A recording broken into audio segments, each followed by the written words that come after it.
Hello दोस्तों, YouTube Aditya ji के classes में आपका स्वागत है और मैं अनिल कुमार पांडे। बिल्कुल दोस्तों, और जैसा कि आप जानते हैं कि प्रत्येक दिन संध्या काल में मैं आप लोगों के लिए साइंस का ऑब्जेक्टिव क्वेश्चन लेकर आता हूं।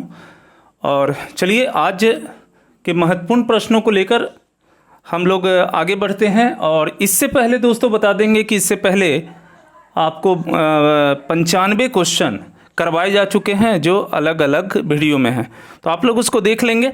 और चलिए हम लोग प्रश्नों की कड़ी में आगे बढ़ते हैं। और पहला प्रश्न आप देखेंगे, बिल्कुल पहला मीन्स कहने का मतलब आज का पहला है, लेकिन यह पूरे इसमें क्रम में आपको 96वां प्रश्न है। और प्रश्न है आपको, आवृत्त बीजियों के प्रजनन अंग डैश में स्थित होते हैं। बिल्कुल, आवृत्त बीजियों के प्रजनन अंग डैश में स्थित होते हैं। ऑप्शन ए है पत्तियों में, ऑप्शन बी है तनों में, ऑप्शन सी फूलों में, और ऑप्शन डी जड़ों में। तो आंसर क्या हो जाएंगे? तो इसके आंसर बिल्कुल हो जाएंगे, आप जानते हैं, और इसके आंसर हो जाएंगे फूलों में। फूलों में हो जाएंगे। और मैं बताता चलूं कि ये आवृत्त बीजियों के प्रजनन अंग फूलों में स्थित होते हैं। आवृत्त बीजी उप समूह के पौधे में बीज फल के अंदर होते हैं। बिल्कुल दोस्तों, बीज जो हैं फल के अंदर होते हैं, और इनके पौधे में जड़, पत्ती, फूल एवं बीज सभी पूर्ण विकसित होते हैं। इस पौधे में जड़, पत्ती, फूल एवं बीज सभी पूर्ण विकसित होते हैं। तो आप समझ सकते हैं कि वे कौन से आपको फल हो जाएंगे, वे पौधे कौन से होंगे जिसके फल के अंदर बीज होते हैं। तो हम लोग को लगातार इसका इस तरह के पौधे से लगातार सामना होता रहता है। तो इसके आंसर क्या हो जाएंगे? आपको फूलों में, आवृत्त बीजियों के प्रजनन अंग फूलों में स्थित होते हैं। चलिए क्वेश्चन नंबर हम लोग 2 की ओर 97 की ओर बढ़ते हैं। क्वेश्चन नंबर 97 को देखिएगा। क्वेश्चन नंबर 97 है, जिन अंगों की मूल संरचना भिन्न होती है, जिन अंगों की मूल संरचना भिन्न होती है लेकिन दिखने में एक जैसे होते हैं, उन्हें डैश कहा जाता है। ऑप्शन है ए बायोजेनेटिक नियम, बी समजात अंग, सी समरूप अंग, और डी जीवाश्म। डी जीवाश्म। तो इसके आंसर क्या हो जाएंगे दोस्त यहाँ पे? तो इसके आंसर हो जाएंगे आपको समरूप अंग। बिल्कुल, इसके आंसर हो जाएंगे आपको समरूप अंग। और हम यहाँ पर बताते चलें कि यह जिन अंगों की मूल संरचना भिन्न होती है लेकिन दिखने में एक जैसे होते हैं और उसके कार्य भी समान होते हैं, उसे समरूप अंग कहते हैं। जैसे आप देख सकते हैं तितली, पक्षी, चमगादड़ के इनके पंख जो हैं उड़ने का कार्य करते हैं और दिखने में एक समान लगते हैं।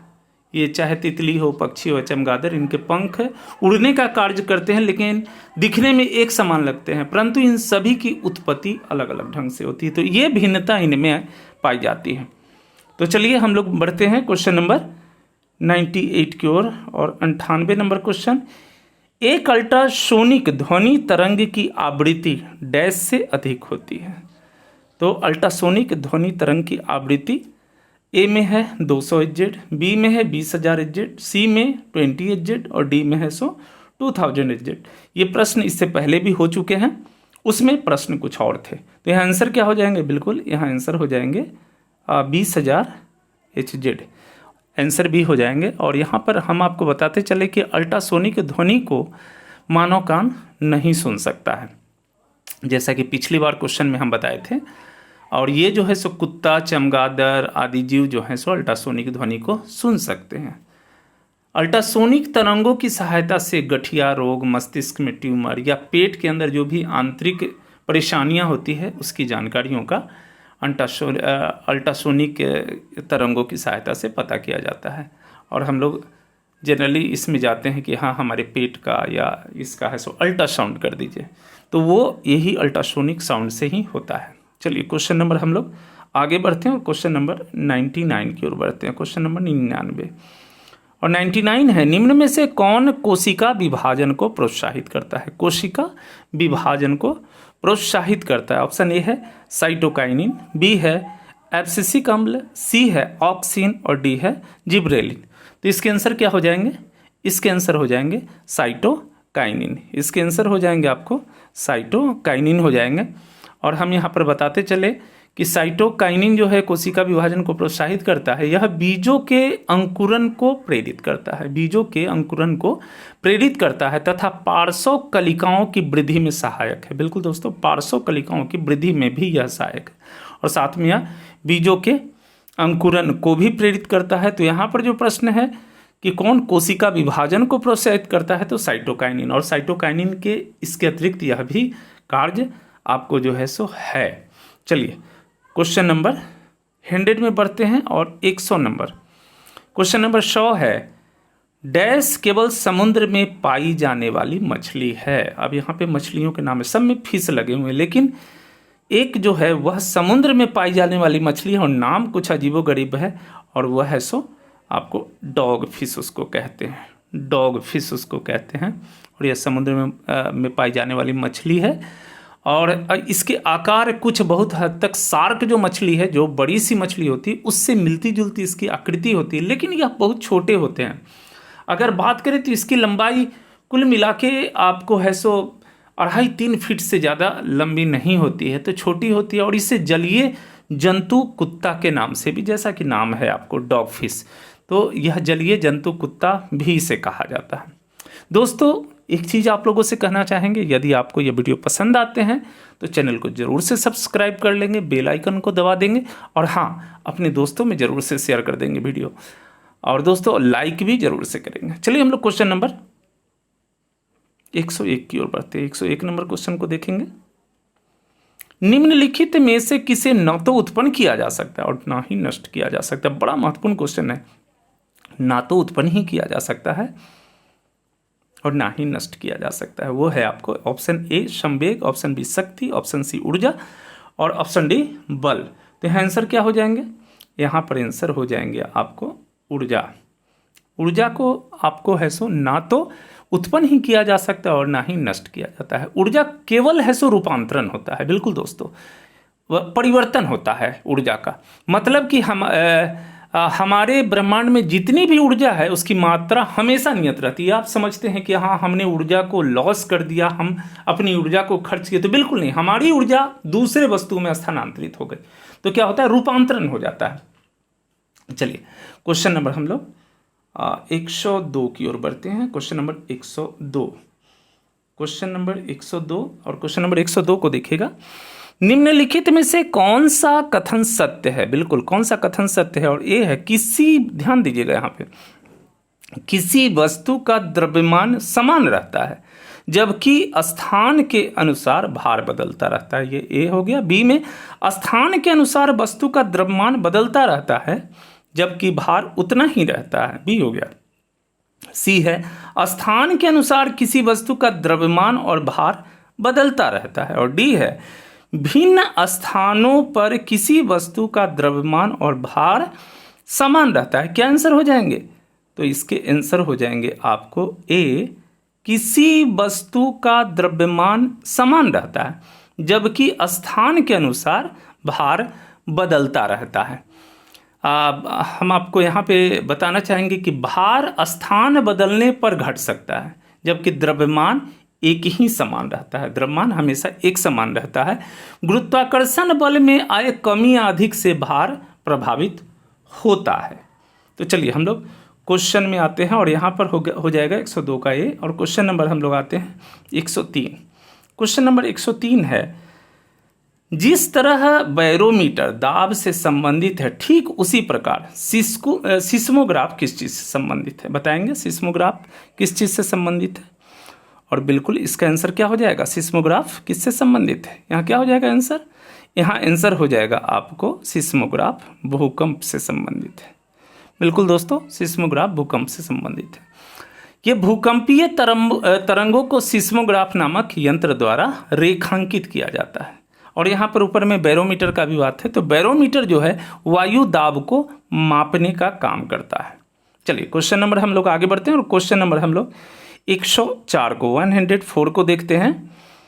जब दो समान बल किसी पिंड पर, यहाँ गलत, किसी पिंड पर एक दूसरे के विरुद्ध दिशा में प्रयुक्त होते हैं तो पिंड पर प्रयुक्त बल कैसा होगा।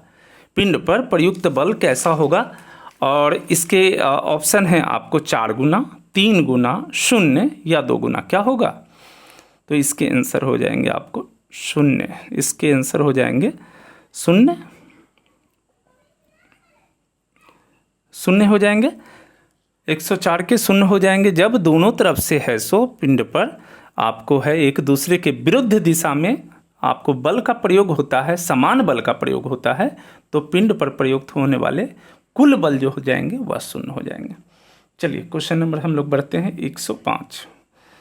अम्ल वर्षा जल के पीएच का परास क्या होता है? अम्ल वर्षा जल के पीएच का परास क्या होता है? ऑप्शन ए है 3.5 से 5.6, 8.9 से 9.0, 7.0 से 8.5 और 7.5 से 8.5 क्या हो जाएगा इसका आंसर? तो बिल्कुल इसका आंसर हो जाएगा 3.5 से 5.6। जैसा कि आप जानते हैं कि जब आपको जो है सो अम्लीय किस अवस्था में शुद्ध जल का पीएच मान 7 होता है, और जब 7 से कम आपको जो है पीएच मान वाले जितने भी चीज़ हैं अम्लीय माना जाता है। 7 से कम पीएच वाले जितने भी आपको हैं वो आपको अम्लीय माना जाता है। तो यहाँ पर स्पष्ट आपको दिख रहा है कि जिस विलयन का आपको है सो 7 से कम पीएच मान होता है, तो यहाँ पर आप देख सकते हैं कि एकमात्र वही है ऑप्शन ए जो है वह 7 से कम है। बाकी सब बी को देख सकते हैं तो वह 8 से 9 है, अर्थात ये क्षारीय है यह विलयन। फिर सी को भी देख सकते हैं 7 से एबव है तो वह भी क्षारीय है, और डी भी 7 से एबव है। तो यहाँ पर आपको आंसर तक पहुँचना बहुत ही आसान है। तो चलिए हम लोग क्वेश्चन नंबर 106 की ओर बढ़ते हैं और क्वेश्चन नंबर 106 को देखेंगे। आबटू ग्रंथि के सामान्य कामकाज के लिए आहार में निम्नलिखित में से किसका सेवन करना चाहिए? आबटू ग्रंथि के लिए बिल्कुल दोस्तों, ए में सोडियम, बी में कैल्शियम, सी में आयोडीन और डी में पोटेशियम। तो यहाँ आंसर क्या हो जाएंगे? यहाँ पर आंसर हो जाएंगे आपको आयोडीन, बिल्कुल आयोडीन। आबटू ग्रंथि को थायराइड ग्रंथि के नाम से भी जाना जाता है, और जैसा कि आप जानते हैं कि थायराइड ग्रंथि जो है मानव शरीर में पाए जाने वाली सबसे बड़ी अंतःस्रावी ग्रंथि है। यह थायराइड ग्रंथि जो है सो थायरोक्सिन नामक हार्मोन को स्रावित करती है, और आयोडीन एक रासायनिक तत्व है, और आयोडीन हमारे आहार का प्रमुख पोषक तत्व है। आप जैसा कि जानते हैं कि थायराइड ग्रंथि हमारे शरीर के विकास के लिए जरूरी हार्मोन पैदा करती है, और यहाँ पर यह जो है सो आयोडीन जो है सो आहार के रूप में इसका सेवन हमारे लिए ज़रूरत होता है। चलिए क्वेश्चन नंबर हम लोग 107 की ओर बढ़ेंगे। 107 क्वेश्चन नंबर 107 में है, पौधों को पराबैंगनी विकिरण से होने वाली हानि से बचाने वाला वर्णक कौन सा है? जैंथोफिल, क्लोरोफिल, कैरोटीनाइड या फिर फाइकोसायन। तो इसके आंसर क्या हो जाएंगे? तो इसके आंसर हो जाएंगे आपको कैरोटीनाइड। कैरोटीनाइड इसका आंसर हो जाएगा 107 का। और यह जो है सो पौधे में पाए जाने वाला वर्णक है जो अल्ट्रावायलेट किरण से पौधों को सुरक्षा प्रदान करता है। Question number 108। क्वेश्चन नंबर 108 है, निम्नलिखित में से कौन सा युग्म सही सुमेलित नहीं है? इसमें से सही सुमेलित नहीं है। आप भी बहुत आसानी से देख सकते हैं, आपको जानकारी होगी। तो यहाँ पर आंसर क्या हो जाएंगे? पहला है धोवन सोडा, जिसका है sodium carbonate, baking soda, sodium hydrogen carbonate, और सी है नीला थोथा कॉपर सल्फेट, और डी है plaster of Paris calcium carbonate. तो क्या यहाँ गलत है? तो यहाँ पर गलती आपको है प्लास्टर ऑफ पेरिस का। बिल्कुल प्लास्टर ऑफ पेरिस का आपको जो होगा कैल्शियम सल्फेट होगा, न कि कैल्शियम कार्बोनेट होगा। तो यहाँ पर गलती है आपको, ये सही सुमेलित यह नहीं है। यहाँ पर बेकिंग सोडा को सोडियम बाइकार्बोनेट या सोडियम हाइड्रोजन कार्बोनेट के नाम से भी जाना जाता है। ठीक है, तो यहाँ पर कंफ्यूज होने की आवश्यकता नहीं है। बेकिंग सोडा के लिए उसको सोडियम बाइकार्बोनेट के नाम से भी जाना जाता है, सोडियम हाइड्रोजन कार्बोनेट के नाम से भी जाना जाता है। क्वेश्चन नंबर हम लोग 109 की ओर बढ़ेंगे और क्वेश्चन नंबर 109 को देखेंगे। और क्वेश्चन नंबर 109 है, मानव के मस्तिष्क का निम्नलिखित में से कौन सा भाग शरीर के तापक्रम के नियंत्रण में भूमिका निभाता है? बिल्कुल दोस्तों, बहुत इंपॉर्टेंट क्वेश्चन है। तापक्रम के नियंत्रण में भूमिका निभाता है, तो यह हो जाएगा आंसर, इसका हो जाएगा हाइपोथैलेमस। थैलेमस आंसर हो जाएगा। और यह मस्तिष्क में जो मास्टर ग्रंथि है अर्थात पीयूष ग्रंथि है उसी के समीप कपाल में होता है। आप जानते हैं कि मस्तिष्क में वह मास्टर ग्रंथि अर्थात पीयूष ग्रंथि या पिट्यूटरी ग्रंथि, यह जो है हमारे सारे ग्रंथियों का नियंत्रण का यह कार्य करता है, इसलिए इसको मास्टर ग्रंथि कहते हैं। और उसी के समीप में आपको यह जो है सो हाइपोथैलेमस होता है।